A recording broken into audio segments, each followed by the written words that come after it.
वैसे हर रोज तो कुछ होता नहीं है बात करने के लिए, तो आज तो मार्केट बहुत ठीक ठाक तरीके से काम किया। निफ्टी बैंक निफ्टी यहाँ पे जूनियर मिड कैप बहुत ही अच्छे तरीके से काम किया। यहाँ पे जिस तरीके से यहाँ पे नीचे की तरफ स्मॉल कैप और मिड कैप नीचे की तरफ मार के यहाँ पे रिकवर किया। देखते हैं कि कैसे कैसे काम कर सकता है, वो हम बाद में डिस्कस करेंगे। पहले यहाँ पे निफ्टी का एक मिनट के टाइम फ्रेम पे चलेंगे और पूरा दिन कैसे कैसे काम किया वो थोड़ा डिस्कस कर लेंगे। उसके बाद डिटेल में जाएंगे। यहाँ पे निफ्टी गैप अप ओपनिंग किया, उसके बाद वो थोड़ा ऊपर जाके नीचे आके कंसोलिडेट किया और पूरा का पूरा दिन मार्केट शांत था, एक ही जगह के ऊपर कंसोलिडेट करता रहा।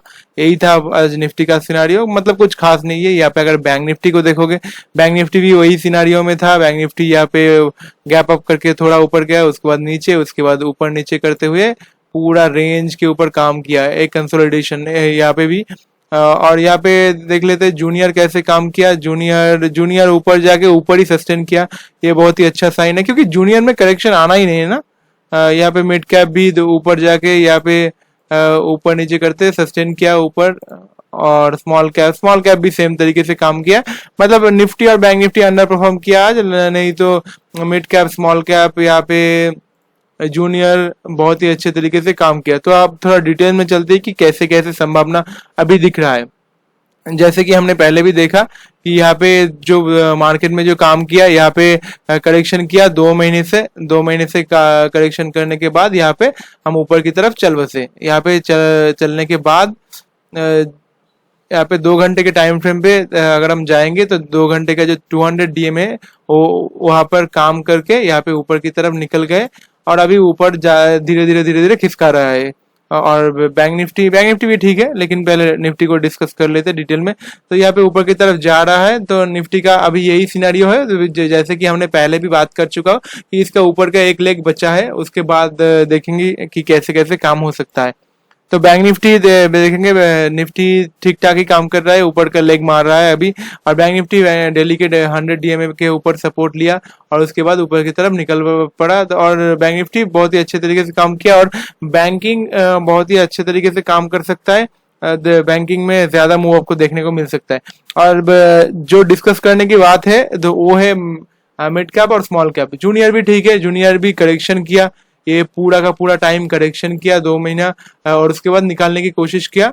और अभी यहाँ पे जो नीचे के मारा है ना, यहाँ पे 200 डेली का 220 डीएम सपोर्ट लिया है और यहाँ पे ऊपर की तरफ शायद निकल जाएगा। तो यहाँ पे मिड कैप और स्मॉल कैप का क्या सिनेरियो बन सकता है वो हम डिटेल में जानेंगे। कि निफ्टी में यहाँ पे तो ऊपर की तरफ जा रहा है, निफ्टी धीरे धीरे करते ऊपर की तरफ जाते रहेंगे क्योंकि इसका करेक्शन हो चुका है। यहाँ पे बैंक निफ्टी भी धीरे धीरे करके ऊपर की तरफ जा रहा है, धीरे धीरे स्पीड से जाता रहेगा। लेकिन इस दौरान क्या होगा कि ये जो मिड कैप और स्मॉल कैप है, मिड कैप यहाँ पे जो ऊपर की तरफ बना है, ऊपर जो सीलिंग बन चुका है उसको थोड़ा देखेंगे। जो मिड कैप का अभी के लिए सीलिंग है 41,686। ये अभी मिड कैप का सीलिंग बन चुका है और हो सकता है कि ये ऊपर चला भी जाए, लेकिन ये करेक्शन का प्रोसेस करेगा। अगर ये ऊपर की तरफ थोड़ा बहुत काट भी दे, एक मिनट इसको थोड़ा मैं नीचे कर देता हूँ, आपको समझने में आसानी होगा। तो अगर मिड कैप यहाँ से ऊपर की तरफ काट भी दे तो यहाँ पे टाइम वाइज करेक्शन होने का चांसेस बहुत ज्यादा है क्योंकि मिड कैप का एक्सपेंशन बहुत ज्यादा हो चुका है। तो यहाँ पे मिड कैप में आपको ज्यादा मूवमेंट ना होते हुए दिखे।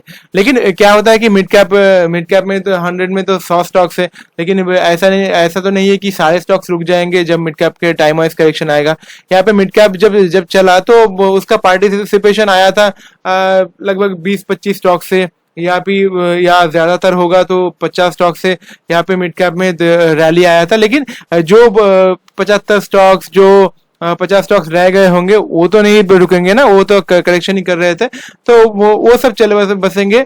यहाँ पे स्मॉल कैप का भी वही सिनेरियो है, स्मॉल कैप भी स्ट्रेच हो चुका था, तो यहाँ पे भी टाइम वाइज करेक्शन, अगर ये ऊपर की तरफ काट भी दे तो तब भी यहाँ पे टाइम वाइज करेक्शन होने का चांसेस बहुत ज्यादा है यहाँ पे।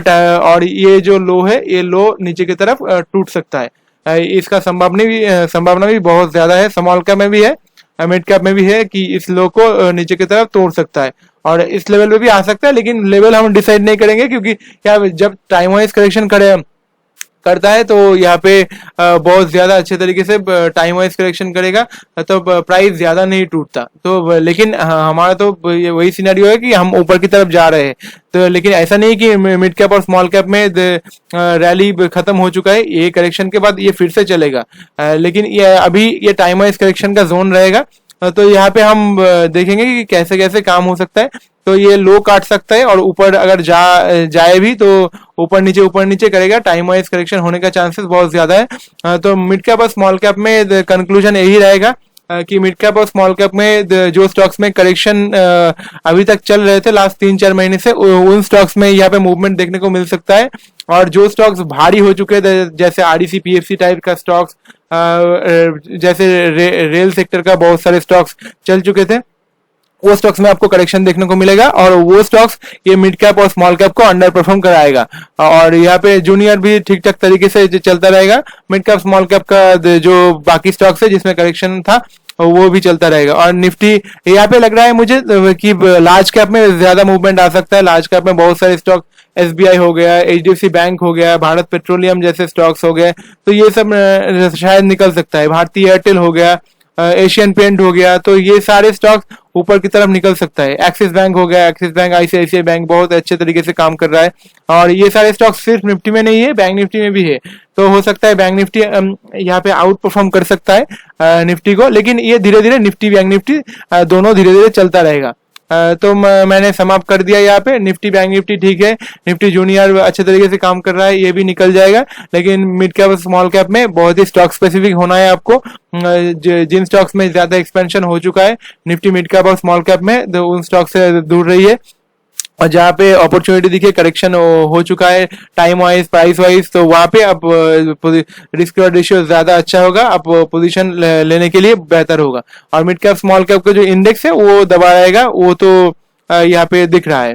तो अभी थोड़ा बहुत स्टॉक्स के ऊपर देखेंगे कि स्टॉक्स में क्या क्या काम हुआ निफ्टी में। यहाँ पे हिंदाल्को में देखिए मेटल सेक्टर निकल जाएगा। मेटल जिस तरीके से काम कर रहा है, मेटल में बहुत ही अच्छे से। और एक ऑटो सेक्टर में बहुत ही अच्छे तरीके से काम हो सकता है। जो ये भी स्टॉक स्पेसिफिक है, मतलब कोई भी चीजें ठीक फिट नहीं है, लेकिन स्टॉक स्पेसिफिक बहुत सारी चीजें। यहाँ पे भारत पेट्रोलियम बहुत ही अच्छे तरीके से काम कर रहा है।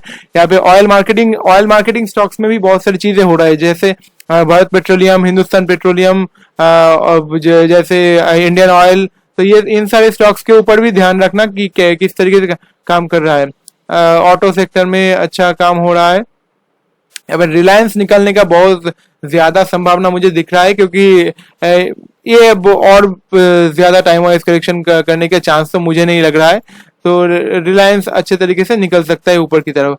टेक महिंद्रा निकल जाएगा, क्योंकि ये सारे स्टॉक्स आईटी तो अच्छे तरीके से काम कर रहा है और ये धीरे धीरे खिसकते हुए निकल रहा है। यहाँ पे यूपीएल जो एग्री केमिकल के ऊपर है, तो ये भी निकल रहा है धीरे धीरे खिसकते हुए। तो सारे अच्छे, लेकिन अब ज्यादा आपको स्टॉक स्पेसिफिक होना पड़ेगा। ये लाल पैथ लैबोरेटरीज, ये यहाँ पे एक अच्छा काम हो रहा है, क्योंकि यहाँ पे टाइम वाइज करेक्शन हो चुका है, प्राइस वाइज करेक्शन हो चुका है ऐसा लग रहा है। क्योंकि यहाँ पे वीकली का 200 डीएमए के ऊपर अभी सपोर्ट ले रहा है, यहाँ पे ऊपर गया है और रीटेस्ट कर रहा है। और यहाँ पे डेली के टाइम फ्रेम पे अगर आप देखोगे कि डेली के टाइम फ्रेम पे 200 डीएमए पे सपोर्ट लिया, और यहाँ पे आज कल बहुत ही अच्छे तरीके से कैंडल बनाया। लेकिन अभी भी वीकली का जो 100 डीएमए है उसके ऊपर अभी सपोर्ट ले रहा है, रेजिस्टेंस फेस कर रहा है इस लेवल के ऊपर। अगर इस लेवल के ऊपर अगर जाके सस्टेन करता है, जैसे इस लेवल पे 2420 यहाँ पे अगर जाके सस्टेन करता है, तो यहाँ पे इसको निकलने का बहुत ज्यादा चांसेस है।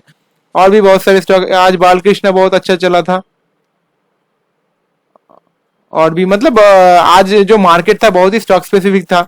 एक कंटेनर कॉर्पोरेशन देखिए, यहाँ पे एक कैंडल नीचे मारा, यहाँ पे पूरा का पूरा रिकवर होने की कगार पे है।